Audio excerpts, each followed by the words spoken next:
सबसे पहले जय श्री महाकाल। बात अगर मंजिल की ना की जाए, सफ़र की जाए, तो मैंने अपना बहुत अच्छे से प्रेजेंट किया है। जो मैं हूँ, मैंने वो लोगों के सामने आया है। तो हाँ, जब लोगों ने मेरे लिए अपनी राय बदली, वहाँ अंदर जो लोग थे उन्होंने मेरे लिए अपनी राय बदली, तो मैं विन वहीं हो गई थी। मुझे और कुछ नहीं चाहिए था। मुझे ट्रॉफी से प्यार नहीं था, बट ये था कि हाँ, जितना चल रहा है अच्छा चल रहा है। आपके हस्बैंड ने मेकर्स को ब्लेम किया है कि अनफेयर डिसीजन है ये। हाँ। तो आपको लगता है इससे पहले जितने इविक्शन हुए हैं, आपको नहीं लगता कि वो भी काबिल थे? नीरज भैया टॉप 1 पे। यस, तो सबसे पहले उनको एलिमिनेट पोलो, किया। पायल चौथी में। हम्म। जो खेलने वाले थे, जो प्रेजेंट अच्छे से करने वाले थे सबको, मतलब जो एक स्ट्रांग बंदे थे, नीरज भैया के लिए तो मैं सीरियसली शॉक्ड हूँ। वो मैं उनको देखती थी तो मुझे लगता था कि भाई टॉप 1 में या टॉप 2 में तो जाना ही जाना है। तो वो पहले ही निकल गए थे, तो उसके बाद से मैं मेंटली प्रिपेयर थी कि अपना भी नंबर कभी भी लग सकता है। चंद्रिका, आपने गेम खेली, लेकिन आपको ऐसा नहीं लगता है कि मलिक फैमिली के अराउंड ही आपका गेम घूमता रहा, एंड आप इविक्ट होकर बाहर नहीं, निकल गई? मैं गेम खेलने पे एक पॉइंट कहना चाहूँगी। मैंने गेम खेली नहीं। मैं जो थी मैं वहाँ थी। मुझे एक घर मिला था, घर के अंदर 16 लोगों से मुझे डील करना था, 16 डिफरेंट माइंड के साथ मुझे डील करना था। रही बात मलिक फैमिली की, मैं जितना टाइम जिसको दे सकती थी, मैंने हर एक इंसान को जानने के लिए टाइम दिया। अरमान भैया, कृतिका, पायल, शिवानी, लव, विशाल, हर एक इंसान को टाइम दिया। रणवीर भैया, इवन दीपक भैया, मुझे जितना जिसके साथ टाइम स्पेंड करना था, मैं बैठी हूँ। जिसको जितना जानना था मैंने जाना। चंद्रिका, कहीं ना कहीं आपने विशाल को बहुत ज्यादा डोमिनेट किया शो में। वो हमें सामने एज अ ऑडियंस देखने को भी मिला। बहुत ज्यादा आपने च्युइंगम की तरह उसे खींचा, जो कि कहीं ना कहीं वो गलत ही हमें दिखा। और जहां तक अरमान मलिक की बात करें, उन्होंने थप्पड़ के बाद उनका रिएक्शन आना बंद कर दिया, बट आप बार बार टोन कर रही थी विशाल को। अगर विशाल के बाहर के, अगर मुंबई के ऑडियंस देखी जाए, तो विशाल को कहीं ना कहीं सब जानते, एज अ मीडिया फ्रेंड हम भी जानते। आई थिंक वीडियो सभी के सामने बाहर आया था, ठीक है। हम 16 लोग जो एक घर के अंदर होते हैं, हमें नहीं पता बाहर क्या जा रहा है क्या नहीं जा रहा। हर वक्त हम किसी इंसान के साथ नहीं बैठे होते कि किसके साथ क्या है क्या नहीं है, ठीक है। मेरे विशाल पे, कैरेक्टर पे कोई उंगली उठाई नहीं। जब विशाल का एक वीडियो पायल ने कहा कि भैया इसने इसके लिए ये शब्द बोले, और लव जो 24 घंटे उसके साथ रहता है, उसने उसको प्रूव किया कि हाँ भाई इसने बोला, तब मेरा रिएक्शन बाहर आया। सेकंड, जब कृतिका ने अपने छोटे कपड़े जितने थे वो वापस कर दिए कि भाई मैं नहीं पहन सकती, तब मुझे लगा कि यार क्यों किसी के लिए अपना आपको चेंज किया इस लड़की ने। वो खुल के जी भी नहीं पा रही, कपड़े भी नहीं पहन रही। हाँ, ये गलत लगा। तीसरी बात, जब ये हमारा, जब उनके मम्मी पापा आए और वो रोए, तो मुझे कहीं ना कहीं लगा कि यार गलत हुआ है। ऐसा मतलब ऐसा फील हुआ कि यार शायद कुछ गलत डिसीजन तो नहीं था मेरे। इसके बारे में राय तो गलत नहीं थी, क्योंकि एक मैं भी मैरिड वुमन हूँ।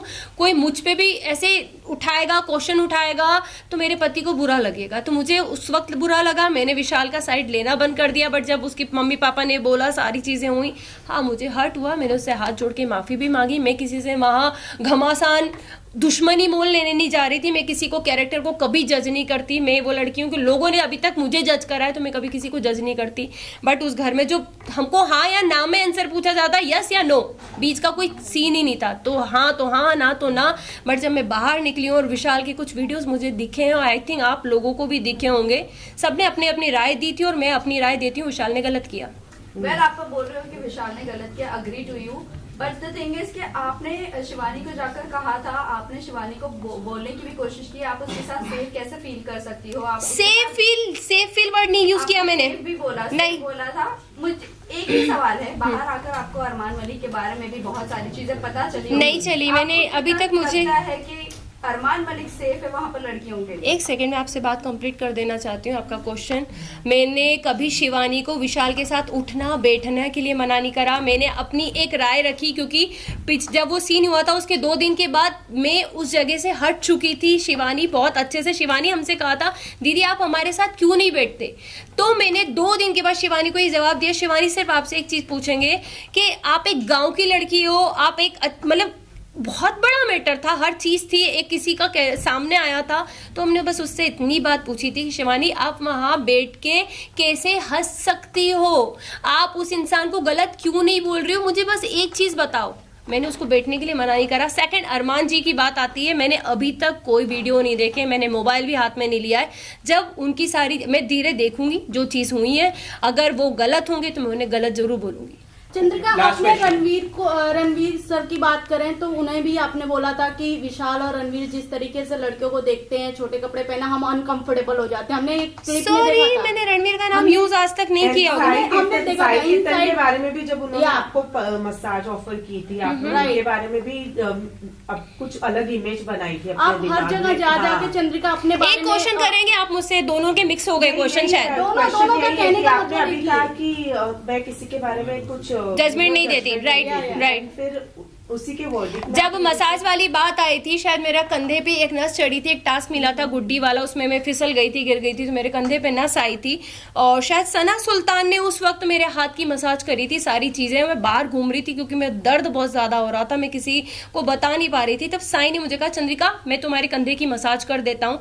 उसको मैंने हमेशा एक भाई की नजर से देखा है, ज्यादा बात मैं करती हुई उससे नहीं दिखी हुई होंगी, क्योंकि हाँ, जरूरी नहीं है कि साथ बैठोगे तो ही इज्जत है, दूर से भी इज्जत थी, सलाम था, हर चीज थी। बट मेरे को पता था कि मेरा इंसान बाहर बैठा है, मेरे ऑलरेडी लोग मुझे हर चीज के लिए जज कर देते हैं। शायद वो उस दिन मेरे कंधे की मालिश करता तो लोग मेरे पति को कहते, देख भाई तेरी पत्नी गुल खिला रही है अंदर, देख वो एक, क्योंकि मैं उन चीजों से निकली थी, हर एक वर्ड के लिए मुझे जज किया जाता था, तो मुझे पता था कि मुझे बाहर कैसे जज किया जाएगा। इसलिए मैंने कहा था कि भाई मेरा बाहर आदमी बैठा है, शायद उसको वो चीज गलत लग जाएगी, लोग गलत समझ लेंगे, क्योंकि अभी भी सेम विशाल के साथ वही हुआ है, बोला कुछ बाहर कुछ आया, सेम मेरा भी यही था कि मैं करूंगी कुछ, जाएगा कुछ और। बस थैंक यू सो मच। चलो,